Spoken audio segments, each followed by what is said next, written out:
The following program on KROC is sponsored and paid for by Meshbesher and Spence. And we have Rachel Simpson joining us this morning on KROC AM from Meshbesher and Spence, the Twin Cities office. Welcome to Rochester, where you are from originally anyway. That's right. Thanks for having me. Welcome back. It's nice to be allowed back in, huh?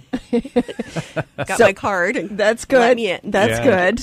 And are you going to go hang out at Thursdays on First for a little bit when you're done?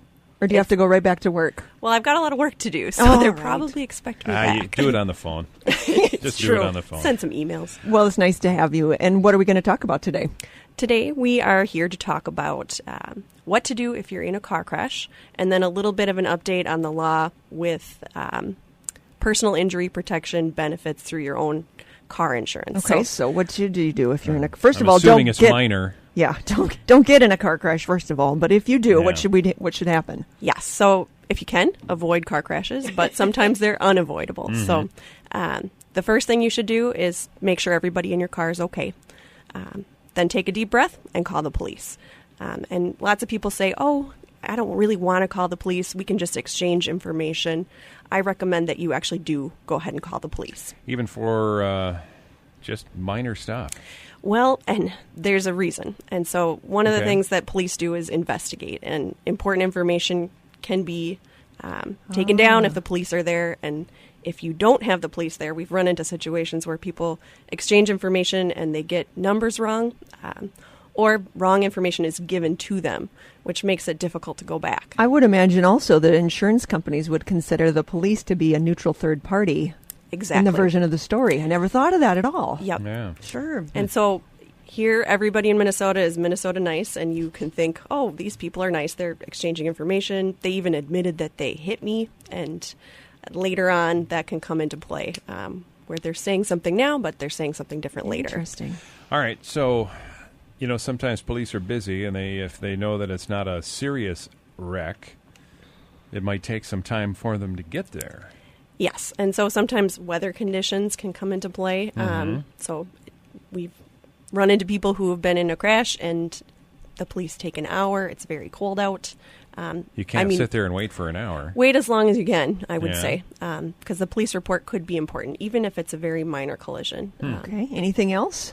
Well, I would say call your own insurance and report that you've been in a crash, and then you may want to talk to an attorney as well. So, Okay, and so what's new? What is new? So here in Minnesota, we have what's called no fault. And a lot of people think that means that nobody is at fault for accidents, and that's just not true. Most of the time, at least somebody is partially at fault. Okay. Right. So the no fault system basically means that each person looks to their own insurance policy for payment of the initial health and wage replacement benefits. And so as far as updates this year, the Minnesota legislature, effective January 1, 2015, passed a law that says that benefits have increased for wage replacement from $250 per week up to $500 per week, which the original amount of $250 per week was set in the 70s, and hopefully people are making more money than that. Yeah, really.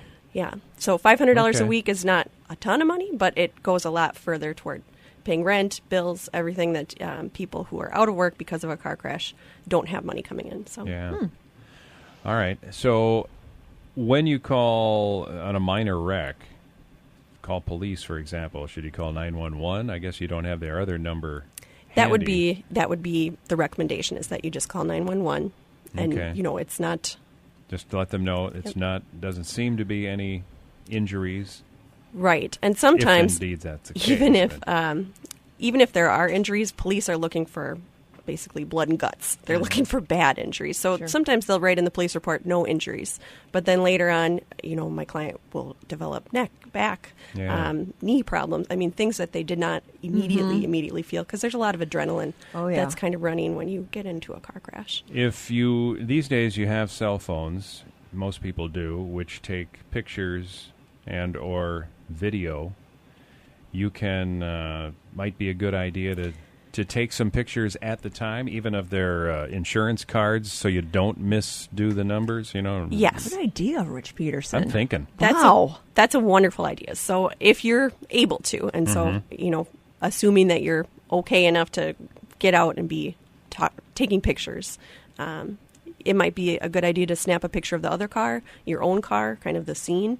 The person who is not very injured, who might show up later with a broken neck or something, and I can just imagine. I'm gonna take your picture real quick here. What? No.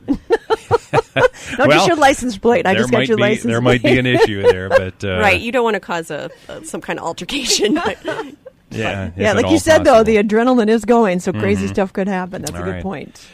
Yeah, some good tips. Number one, of course, stay out of wrecks. Stay out of wrecks. That's recommended. But if you do get into trouble, it's definitely a good time to call a lawyer, and then obviously go to the doctor if you're having any symptoms.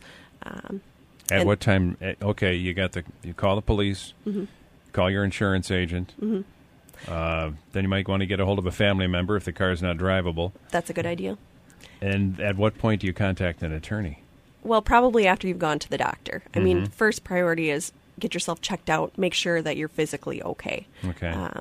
And some injuries can kind of develop over time, but Sure, whiplash or something can show up maybe a day or two later. yeah, you're starting to stiffen up. It's a strain or sprain Or a concussion injury or something, yeah. Exactly. So All right.